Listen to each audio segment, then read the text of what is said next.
Hi everybody, I'm Robert Kennedy coming to you again from my ever so gradually but continuously shrinking mountain of about 830 books now. We've moved 670 since Unbridled, The Passion, Performance, and Politics behind America's favorite pony car, released at the end of July.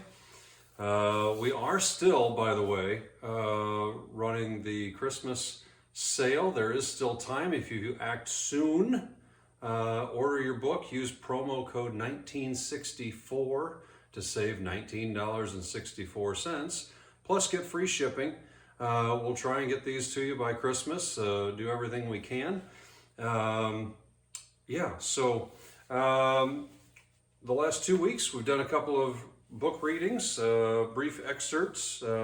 First week from the first chapter, Gestation. The second week, last week, was from the First Generation chapter, chapter 2. Both of those were pretty short excerpts though, so I thought I would take a little bit longer excerpt from chapter 3 on the Second Generation Mustang right now for you today. From the 1974 model year coverage, the automotive press offered mixed reviews. Hot Rod raved. With its good suspension, good steering, and good tires, plus the V6 and a well-designed interior, the Mustang II was the best Ford product we've driven in a long time. Car and Driver reported, while the Mustang II shares some standard components with the Pinto, it is not just another version of that economy sedan, no more than the original Mustang was simply a Falcon.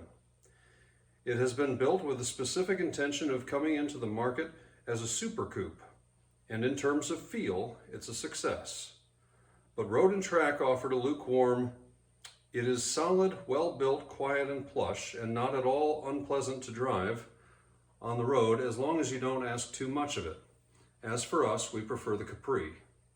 Enthusiasts gasped in disbelief that there was no V8 available, and the general public, remembering the style and performance bargain that fueled the hysteria of April 1964, flocked to showrooms to see the luxurious, sporty new coupe being advertised for a bargain $2,895, only to find highly optioned models stickering for as much as $4,500.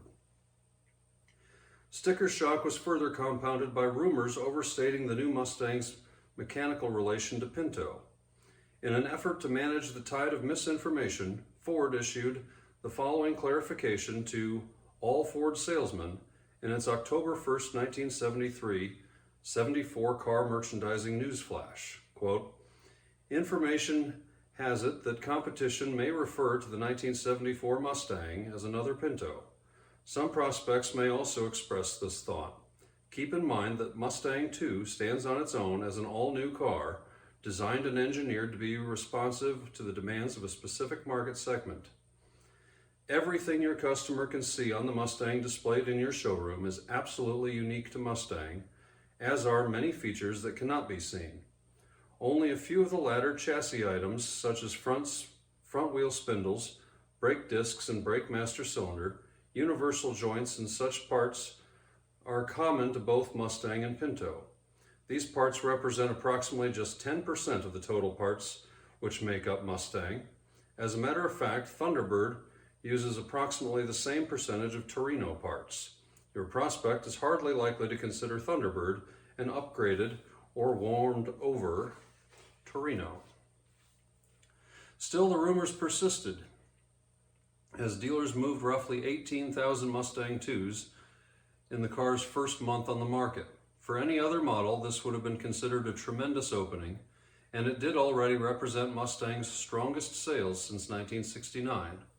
But these numbers clearly paled in comparison to the original Mustang's launch that had seen 22,000 units sold on its first day. On October 17th, however, the Organization of Arab Petroleum Exporting Countries, infuriated by President Nixon's decision to airlift weapons and supplies to aid Israel, who'd suffered attacks by Egypt and Syria beginning October 6th, declared an oil embargo against the United States and the rest of Israel's allies.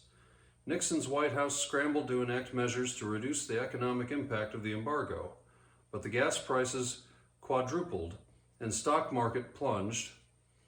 GDP growth crumbled by 6.19% from positive 5.65% to negative 0.54%. And lines began to form at fuel stations across the country. Seemingly overnight, land yachts and muscle cars alike saw public demand evaporate faster than a single droplet of the fuel they so desperately needed. And Ford's all-new Mustang II became an oh-so-much more enticing proposal. Suddenly, the lack of a traditional V8 no longer seemed to matter to the average new car buyer. Contrastingly, the little 2.3-liter four-cylinder that had been considered blasphemy by so many Mustang enthusiasts and journalists now topped consumers' must-have lists. So there's a good example of how and why we actually have the subtitle of The Passion, Performance, and Politics Behind America's Favorite Pony Car, because the nation's politics absolutely and dramatically can affect the sales of the vehicles. So anyhow, thank you very much for watching. Tune in next week as I read from Chapter 4, covering the third gen, the Fox Body Mustang, and we will continue to do so each week with a new reading through the end of Chapter 8, the 7th generation Mustang, here in a few more weeks. Thanks a lot. Order now, and I'm sure you'll enjoy the book.